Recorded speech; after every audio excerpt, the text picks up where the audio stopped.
Hello everyone, welcome to my YouTube channel JEE Power Prep. तो आज हम लोग डिस्कस करने वाले हैं जेई एडवांस 2025, यानी कि इसी साल का पेपर 2 में आया है ये वाला क्वेश्चन। बहुत ही अच्छा क्वेश्चन है। इस क्वेश्चन से आपको कुछ सीखने को मिलेगा, शायद कुछ नया चीज़ सीखने को मिले। लेकिन मैं बोलूँगा कि अगर आप ट्राई करेंगे तो शायद ये क्वेश्चन सॉल्व हो जाए। ये मीडियम कैटेगरी का एक क्वेश्चन है। तो चालू करते हैं इस क्वेश्चन को। क्या बोलेगा? Let S denote the locus of the point of intersection of the pair of lines. तो एक पेयर ऑफ लाइन्स है, ठीक है, दो लाइन दिया है। Where alpha varies over the set of non zero real number. यानी ये देखो क्या है ना कि ये एक स्ट्रेट लाइन है और ये एक स्ट्रेट लाइन है L1 L2। तो अब जैसे जैसे तुम अल्फा को वैरी करते रहोगे तो स्ट्रेट लाइन वैरी करता रहेगा और उसका पॉइंट ऑफ इंटरसेक्शन भी वैरी करता रहेगा। तो ये अल्टीमेटली कर्व को फॉलो करेगा, एक पॉइंट ऑफ इंटरसेक्शन। तो उसका पॉइंट ऑफ इंटरसेक्शन यानी कि एक लोकस बनाएगा। देखो अल्फा एक पैरामीटर है, where alpha varies over the set of non zero real numbers, यानी कि alpha not equal to zero. अब क्या बोलेगा? Let T be the tangent to S. तो वो जो कर्व बनेगा, या कर्व या क्या होगा हमें पता नहीं, एस जो लोकस बनेगा, ये बोला गया कि S is the locus of the point of intersection. तो एस जो लोकस बनेगा, तो क्या बोला गया कि the tangent T to S. तो टी एक टेंजेंट है of that locus S through the points P comma zero and zero comma Q. इसके थ्रू पास कर रहे हैं, क्यू ग्रेटर देन जीरो, ये ध्यान रखना। And parallel to the line, तो ये tangent is parallel to the line, यानी कि टेंजेंट का स्लोप इस लाइन का स्लोप होगा। इस लाइन को y equal to mx form में करोगे तो क्या आएगा? y is equal to 4√2/3x, यानी कि इस लाइन का स्लोप है 4√2/3। ठीक है, तो चलो पहले लोकस तो निकालते हैं, उसके बाद ना आएगा हमारा टेंजेंट। तो क्या है, एक काम करते देखो, तो x को एलिमिनेट करते हैं इस दो इक्वेशन से। तो पहले इक्वेशन के साथ अल्फा को मल्टीप्लाई करो तो क्या आएगा? या फिर एक काम कर, एक काम करते, पहले इक्वेशन से y को एलिमिनेट करते हैं। मुझे दिख रहा है कैसे होगा। पहले इक्वेशन के साथ अल्फा मल्टीप्लाई करो तो क्या आएगा? 4 alpha X minus 3 alpha Y is equal to 12 alpha square. And second equation को एज इट इज़ रखोगे तो क्या आएगा? अच्छा, ये हमने किया फर्स्ट इक्वेशन इंटू अल्फा, और ये सेकेंड इक्वेशन को हमने एज इट इज़ रखा है। तो सेकेंड इक्वेशन का एज इट इज़ रखोगे तो 4 alpha X plus 3 alpha Y is equal to 12। तो अब नाउ ऐड करोगे तो ये कटेगा, यानी कि 8 alpha X is equal to 12 common alpha square plus 1। So यहाँ से एक्स का वैल्यू आएगा 12/8, यानी कि 4 से डिवाइड करोगे तो 3/2 अल्फा प्लस 1/अल्फा। यह है एक्स, ये हमने एक्स निकाल लिया 3/2 अल्फा प्लस 1/अल्फा। अब वाई निकालो, फिर एक्स और वाई में रिलेशन बनाओ। ऐसे ही हम लोकस निकालते हैं, लोकस वाला क्वेश्चन। फिर यहाँ से वाई को निकालेंगे और एक्स एंड वाई में रिलेशन बनाएंगे। ऐसे ही एक्स और वाई में रिलेशन मिल जाएगा जहाँ पर हमें पैरामीटर अल्फा को हटाना है। ऐसे ही हम लोकस निकालते हैं। तो चलो वाई निकालते हैं अब। तो एक्स को फर्स्ट इक्वेशन में डाल देते हैं, putting x in equation number 1। Equation 1 है 4x minus 3y equal to 12 alpha. 4x minus 3y is equal to 12 alpha. So इस इक्वेशन में x is equal to 3/2 alpha plus 1/अल्फा पुट करते हैं तो यहाँ से y मिल जाएगा। तो 4 इंटू 3/2 अल्फा प्लस 1/अल्फा। 12 अल्फा को इधर ले आओ, minus 12 alpha is equal to 3y। So 2 से 2 कटेगा, सो ये हो जाएगा 6। एक काम करो, 3 भी काट दो तो 3 कटेगा, तो इधर से 3 और ये 4। सो ये हो जाएगा 2 अल्फा प्लस 2/अल्फा minus 4 alpha is equal to y। So y is equal to 2 common 1/अल्फा माइनस अल्फा। सो ये हमने y भी निकाल चुके हैं। तो x था ये, और x भी हमें पता है। तो अब देखो x एंड y मुझे हमें पता है, वहाँ से अल्फा को हटाना है। तो एक काम तो आप लोग देख सकते हैं कि इस दोनों को ऐड करेंगे तो अल्फा हटेगा। लेकिन एक और चीज़ देखो, अगर आपने बहुत मैथ्स मतलब ये ऐसे लोकस वाला क्वेश्चन का प्रैक्टिस किया है तो एक चीज़ अगर आप नोटिस करें तो एक चीज़ देख सकते हैं कि इसको हम ऐसे लिखते हैं, पहले x divided by 3/2 is equal to alpha plus 1/अल्फा।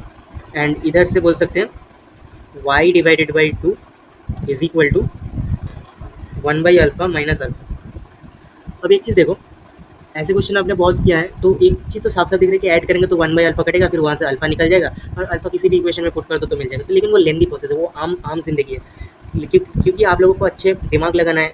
एक स्टेप आगे सोचो, अगर ये जो इक्वेशन बन रहा है ना, इक्वेशन 1 यानी ये जो इक्वेशन 2, इस दोनों इक्वेशन को स्क्वायर एंड सब्ट्रैक्ट करें तो क्या होगा, देखो स्क्वायर एंड सब्ट्रैक्ट तो क्या होगा, एक्स स्क्वायर डिवाइडेड बाई 3/2 का whole square minus Y square divided by 2 square is equal to alpha plus 1/अल्फा का होल स्क्वायर माइनस 1/अल्फा माइनस अल्फा का होल स्क्वायर। तो ये हो जाएगा अल्फा स्क्वायर प्लस 1/अल्फा स्क्वायर प्लस 2 माइनस 1/अल्फा square plus alpha square minus 2। तो देखो सब कटेगा, अल्फा स्क्वायर 1/अल्फा स्क्वायर कट जाएगा, तो बचेगा 2 माइनस और माइनस 2 यानी कि 4। देखो एक स्टेप में पूरा अल्फा खत्म। तो ये हो गया एक्स स्क्वायर, अब नीचे को स्क्वायर को खोलोगे तो ये आ जाएगा 9 ऊपर 4 माइनस वाई स्क्वायर बाई 4। देखो हम 4 से दोनों तरफ डिवाइड करेंगे तो आएगा एक्स स्क्वायर क्या किए हैं डिवाइड बाई 4, तो ये आ जाएगा x square by 9 minus Y square by 16 is equal to 1। So locus आ गया हमारे पास, सो लोकस एस आ गया x square divided by 9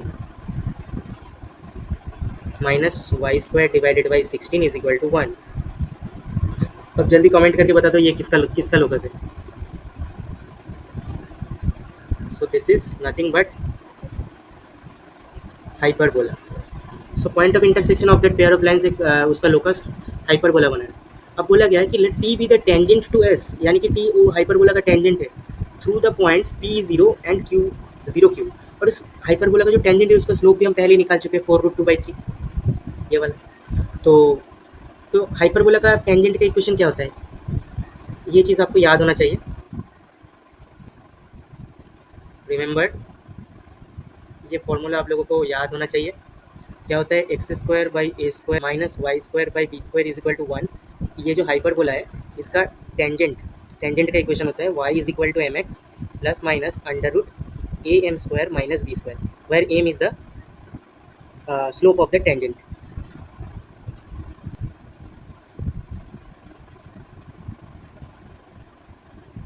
so I think ये चीज़ आपको याद था, और याद नहीं भी था तो याद कर लो, यही तो क्वेश्चन सॉल्व करने का फ़ायदा है। तो यहाँ पर टेंजेंट टी का इक्वेशन होगा Y is equal to M x plus minus under root a का वैल्यू क्या है, ए स्क्वायर है 3 एक्स स्क्वायर बाई स्क्वायर, तो सॉरी ये ए स्क्वायर एम स्क्वायर होगा, मैं थोड़ा गलती किया हूँ, a square m square minus B square, तो ए स्क्वायर का वैल्यू है 9 m square minus B square. अब एम का वैल्यू डाल दो, एम इज इक्वल टू था 4√2/3। सो ये हो जाएगा Y is equal to 4√2/3 into X plus minus under root 9 into ये हो जाएगा 16 इंटू 2/9 माइनस बी स्क्वायर। अच्छा बी स्क्वायर का वैल्यू डाला ही नहीं, ये 16 होगा। सो 9 से 9 कटेगा, 16 इंटू 2 32 माइनस 16, तो 16 ही बचेगा रूट के अंदर, तो ये हो जाएगा 4√2/3 प्लस एक्स प्लस माइनस, तो ये था अंडर रूट 16 का वैल्यू होगा 4। सो यहाँ से ये आ गया हमारा टेंजेंट का equation, tangent to that hyperbola. अब क्या बोला गया, देखो अब ये वाला टेंजेंट बोला गया है कि B comma zero and zero comma Q से पास करता है, जहाँ पर क्यू ग्रेटर देन जीरो होगा। तो अब ना एक बार इस ये वाला हाइपरबोला से जीरो कॉमा क्यू पास करता है, ठीक है, जीरो कॉमा क्यू पास करता है, और कंडीशन है कि क्यू ग्रेटर देन जीरो है। तो अगर हम एक्स की जगह जीरो डालेंगे तो क्या आएगा, क्यू इक्वल टू +4 एंड -4। लेकिन बोला गया कि क्यू ग्रेटर देन जीरो, तो ऑब्वियसली प्लस साइन वाला इंक्लूड प्लस साइन वाला लिया जाएगा, माइनस साइन रिजेक्टेड होगा। सो आई थिंक आप लोग समझे कि क्यों ये Q greater than zero condition दिया गया है, क्योंकि हमें एक टेंजेंट लिखा एक टेंजेंट लेना है उसमें से। सो टेंजेंट का इक्वेशन होगा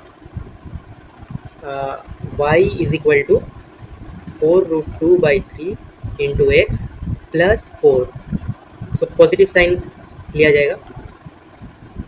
सो ये था हमारा टी टेंजेंट का इक्वेशन। तो अब देखो, अब हमें बोला गया कि ये वाला पास करता है P comma zero and zero comma Q.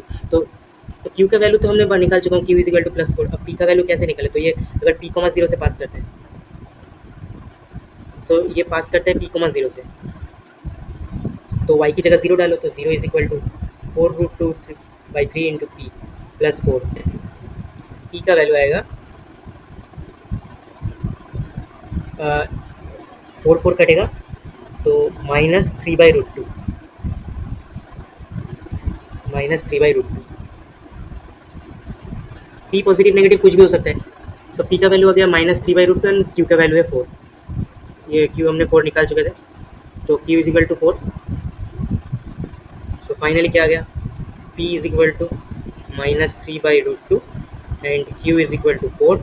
हमें पी क्यू का वैल्यू निकालना है, तो p q is equal to -3/√2 into 4। So ये कट के हो जाएगा 2√2। So p q is equal to -6√2 p Q.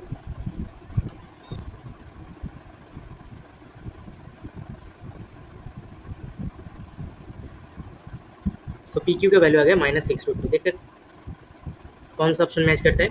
तो ऑप्शन ए में ही दिख रहा है -6√2, a is the correct option. So इस क्वेश्चन का करेक्ट आंसर हो गया ए। आई होप ये वाला क्वेश्चन आपको अच्छे से समझ आए। जस्ट इसमें लोकल्स निकालने वाला काम था। और देखो कैसे मल्टीपल कॉन्सेप्ट यूज़ हुआ कि हाइपरबोला का आपके बारे में नॉलेज होना चाहिए, मतलब आपको हाइपरबोला के बारे में नॉलेज होना चाहिए, और हाइपरबोला का टेंजेंट का इक्वेशन आपको रटा हुआ होना चाहिए। हाँ मतलब मैं बोल रहा हूँ रट लो ये वाला, हाइपरबोला एलिप्स का जो टेंजेंट का इक्वेशन होता है, ये सब आपको रटा होना चाहिए। तो ये था हमारा टेंजेंट का इक्वेशन। एम हमें पता था, ए भी हमें निकाल चुके थे, तो टेंजेंट का इक्वेशन आ गया।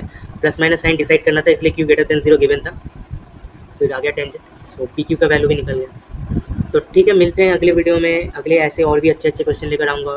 प्रैक्टिस करते रहिए ऐसे क्वेश्चन का, धीरे धीरे आपका इम्प्रूवमेंट आपको दिखना चालू हो जाएगा। तो thank you for watching this video, मिलते हैं अगले लेक्चर में।